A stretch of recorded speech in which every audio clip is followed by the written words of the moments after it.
Janata party ప్రధాన కార్యదర్శి రాష్ట్ర అధికార ప్రతినిధి శ్రీ మధుసూదన్ గారు మాట్లాడుతూ ప్రజల సంక్షేమమే లక్ష్యంగా ప్రభుత్వం తీసుకుంటున్న అభివృద్ధి చర్యలను ప్రశంసించారు. ముఖ్యంగా సామాజిక న్యాయం, పారదర్శక పరిపాలన, ప్రజల జీవన ప్రమాణాలు పెంపు దిశగా ప్రభుత్వం అమలు చేస్తున్న పథకాలు రాష్ట్రానికి ఆదర్శంగా నిలుస్తున్నాయన్నారు. కేంద్ర రాష్ట్ర ప్రభుత్వాల సమన్వయంతో తిరుపతి సహా రాష్ట్ర వ్యాప్తంగా వేగంగా అభివృద్ధి సాగుతుందని ఆయన పేర్కొన్నారు. ప్రజల మద్దతు ఈ సేవా యజ్ఞం నిరంతరం కొనసాగుతుందని తెలిపారు.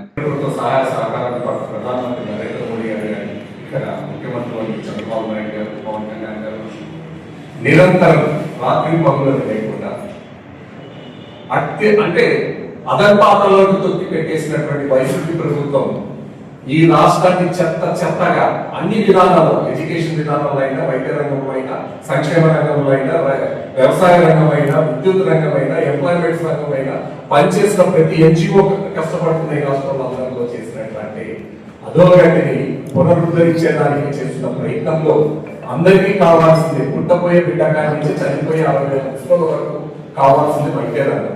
ఈ వైద్య రంగంలో ఒక యువ మంత్రి అని చెప్పచ్చు, నాలెడ్జ్ అబ్బాయినటువంటి డాక్టర్ సత్యకుమార్ గారు ఆయన తీసుకున్నటువంటి కొన్ని సంస్కరణలో వారికి ఏం కనుగొంటుందో మాకు తెలియదు. కానీ ఈరోజు పెద్దలు మాట్లాడిన విషయాలు కాకుండా 2 విషయాలు చెప్తున్నా. అటు ప్రజల్లో వైసీపీ వాళ్ళు చేస్తున్న వాస్తవాలు, అదేది అవాస్తవాలు, అంటే వాళ్ళకు ఒక నాలెడ్జ్ ఉంది. వాస్తవాన్ని అవాస్తవాన్ని వాస్తవంగా చెప్పడంలో వాళ్ళు చాలా గట్టిగులు.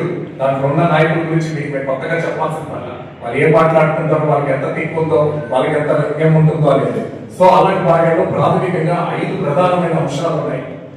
పబ్లిక్ ప్రైవేట్ ప్రాపర్టీ అనే సిస్టమ్ ఒక వైద్య రంగంలోనే కాదు, అన్ని హైవేస్ లో కానీ, ఎయిర్పోర్ట్ డెవలప్మెంట్స్ లో కానీ, దేశవ్యాప్తంగా చాలా రాష్ట్రాలు కూడా ఈ పాలసీని ప్రవేశపెట్టి ముందుకు తీసుకెళ్తాయి.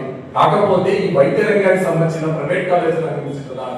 ఆంధ్రప్రదేశ్ రాష్ట్రం ఈరోజు తీసుకున్నటువంటి పీపీపీ మోడల్ ఇది ప్రజలకు మంచిగా చేయడం, చదువుకోబోయే విద్యార్థులకి మంచిగా ఉందా లేదా, వైద్య రంగంలో పేదవారికి ఏమైనా సహాయ సహకారాలు ఉన్నాయా, ఏమైనా డౌట్ ఉన్నాయా దాంట్లో వాళ్ళు చెప్తున్న ప్రధానమైన 5 అంశాలు. నెంబర్ 1, వైద్య కళాశాలలతో పాటు అక్కడ చదువుతున్న విద్యార్థులకి ఏదైతే నేషనల్ మెడికల్ కౌన్సిల్ నామ్స్ ప్రకారం అలాగే టైం టెస్ట్ అండి, ఆంధ్రప్రదేశ్లో టైం టెస్ట్ అనేది సక్సెస్ఫుల్గా రన్ అయినటువంటి. ఉదాహరణకు డయాలసిస్ మిషన్ తీసుకున్నట్టయితే డయాలసిస్ సెంటర్స్ కేవలం 2-3 మిషన్లు నడిపేవాళ్ళు. కాబట్టి బయట ప్రైవేట్ వరకు టైం పైన కనుక ఫెసిలిటీస్ ఎక్కువ మందికి అవైలబిలిటీ వచ్చింది. మార్పుల ప్రభుత్వం కాలానికి వచ్చు, పీరియడ్ కావచ్చు, పాత కష్టాలు కూడా ప్రైవేట్ కళాశాలలో కాకుండా డయాలసిస్ తీసుకున్నాము అన్ని చోట్ల ప్రజలకు అందుబాటులో తీసుకురావాలి. అదే మేము చదువుకున్నప్పుడు గవర్నమెంట్ మెడికల్ కాలేజ్లో సిటీ స్కాన్ మిషన్ కానీ, ఎంఆర్ఐ మిషన్ కానీ చేస్తే 2-3 రోజులు పనిచేసింది.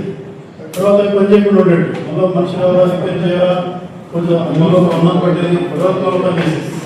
ఇప్పుడు ప్రైవేట్లో అయిపోయారు. ప్రతి మెడికల్ కాలేజ్లో సిటీ, ఎంఆర్ఐ,